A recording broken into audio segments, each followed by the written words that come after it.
What if I told you that the Lakers had to play without Luka Doncic, LeBron James, Marcus Smart, Gabe Vincent, Maxi Kleber, and Edu Thero, and still somehow try to win a game? Or not only that, but play without 70% of their team's payroll, have only 7 guys available, even many of which are G League guys in two-way contracts, and still try to have a winning record through 5 games. Do you believe me, and do you think that would be a possibility? Well, that's exactly where they're at right now.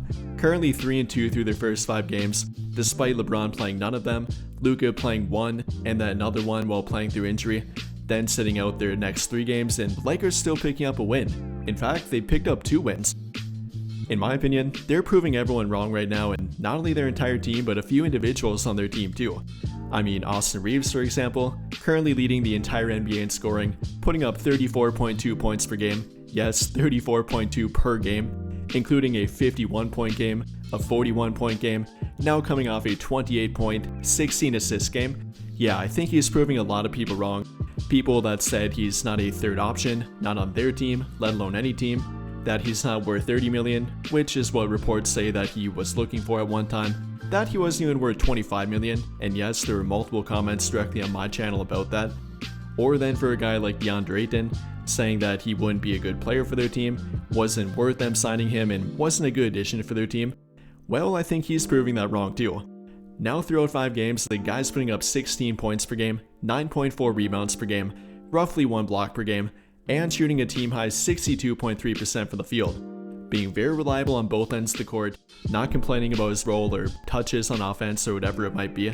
They're both playing extremely well, and are a huge, if not the biggest part of this team currently have a winning record. I mean, even if you are the biggest Lakers, DeAndre Ayton, or Austin Reaves hater of all time, I think you would have a hard time not being at least a little bit impressed right now. Whether you're talking about them individually, their entire team, what they're currently overcoming right now, it's been very impressive, and again, they're flat out proving a lot of people wrong right now. So with that in mind here, given that this is only a fraction of their team, literally half of it that's available and playing for them right now, how much better can they become? Is it sustainable for their entire team, let alone a guy like Austin Reaves or DeAndre Ayton? Is what they're showing right now something they can become, both offensively and defensively? And what will a healthy Luka Doncic, eventually LeBron James, and the rest of the rotation do for this team? Or will they ever be able to get to that point? We're going to talk about that, what they've been able to overcome, and simply about the outlook for this Lakers team going forward. And well, to give you a better perspective of what the Lakers have been and currently are overcoming, like in their game last night for example, like I said, the Lakers play without LeBron, Luka, Marcus Smart, Gabe Vincent, Maxi Kleber, and Edu Thero, accounting for over 70% of their team's payroll. If we want to compare that to the T-Wolves, who yes, were playing without Anthony Edwards, that accounting for roughly 25% of their team's payroll, but if they would have to match what the Lakers played without, that would mean playing without not only Anthony Edwards, but also Rudy Gobert, Julius Randle, and Jaden McDaniels, just to make it even between their team's payrolls. So yeah, definitely was not an even matchup per se, at least not in regard to payroll, but the Lakers found a way to overcome it, playing guys that many Laker fans and NBA fans probably did not even know whose name was out there. I mean, Anthony Edwards himself did not even know who Jake LaRavia was.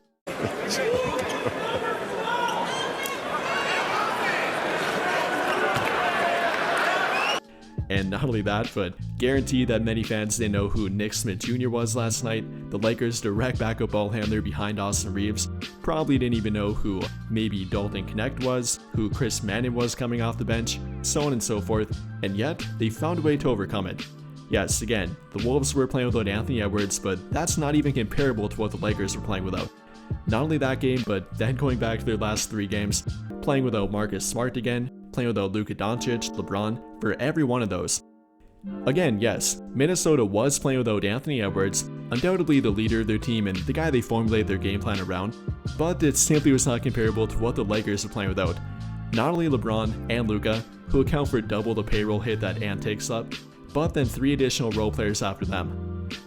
And if we then compare that to their previous 2 matchups, not only Minnesota but also Portland and Sacramento, against Sacramento, that would have mean playing them without Zach LaVine, Domantas Sabonis, and DeMar DeRozan, all 3 of which played against them. Or then for Portland, playing them without Jrue Holiday, Jeremy Grant, Deni Avdija, and even a role player like maybe a Shaedon Sharpe for example. That's what it would take to be an even matchup in regard to payroll and what they had available to play with. And don't get me wrong, I'm not saying the Lakers are playing at an unfair disadvantage. That's not the case and not the point I'm trying to make. I'm simply showing you what they overcame here in regard to their availability, their star player availability, and most importantly, in regard to their payroll availability too, which is pretty damn important, especially in the modern NBA with the new CBA too. So that's one thing to point to. Very impressive what the Lakers overcame, not only in regard to their last matchup, but really in their past 3. I mean, I don't care who you're playing against. It could be the best team in the NBA or the worst team in the NBA. It still can be a tough matchup if you're playing without 70% of your team's payroll. And yet, the Lakers have found a way to do the impossible and find a way to overcome it. Playing without Luka Doncic, LeBron James, and 70% of their team's payroll, and still find a way to have a winning record and currently be 6th place in a tough Western Conference. So no matter what way you look at it, very impressive for them. But with that in mind, is it sustainable for them? Can Austin Reaves continue to average 34 and 10? Can DeAndre Ayton put up 16 and 9 or even 16 and 10?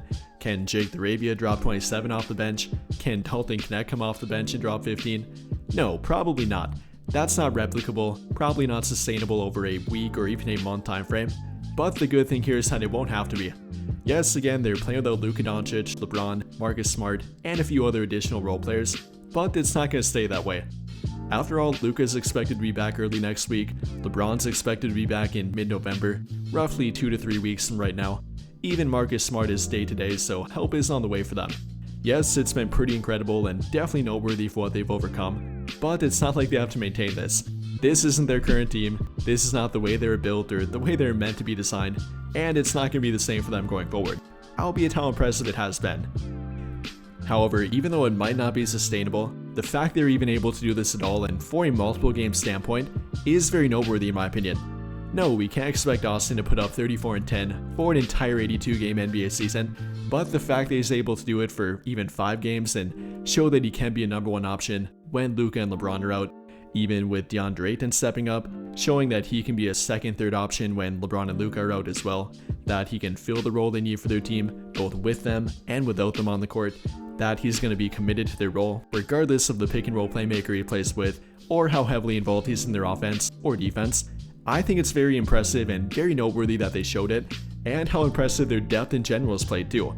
Again, no, they're not going to do this throughout the entire season, but the fact that they showed they're capable of it is very telling of their team's depth, how much more help quote-unquote that LeBron and Luka have, a narrative that was being pushed early saying that get LeBron and Luka some help because they don't have any. I think that narrative's pretty much dead. Whether you're talking about Austin Reaves, DeAndre Ayton, Rui Hachimura, even Jake Arabia coming off the bench, I think they have a pretty damn good amount of depth and they're showing it right now too. And no, I'm definitely not saying their team is perfect.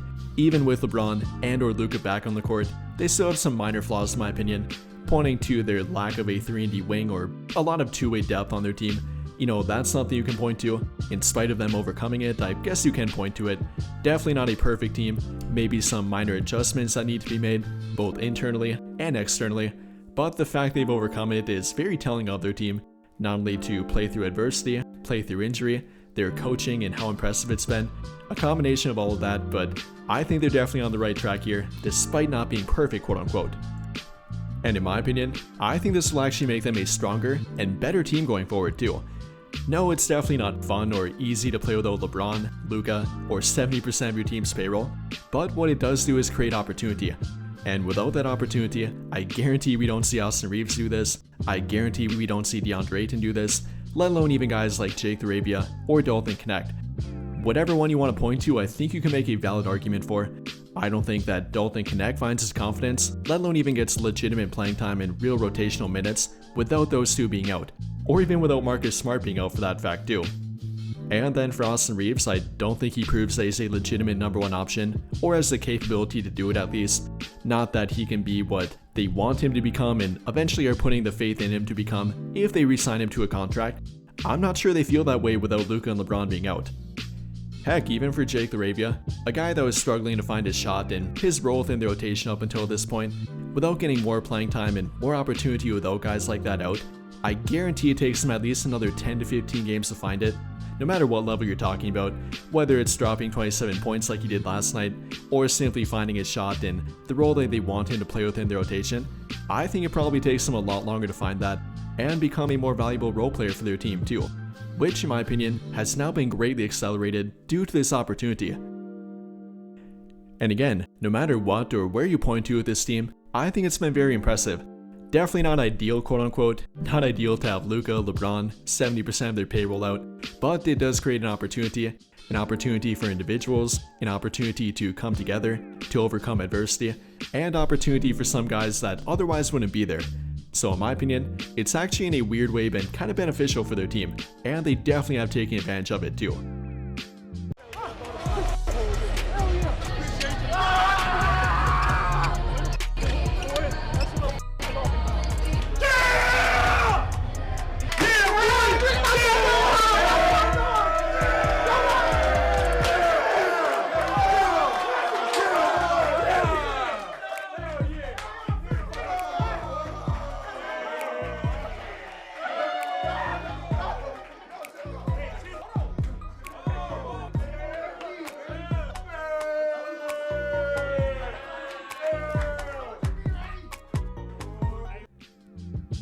But with all of that being said, what do you guys think?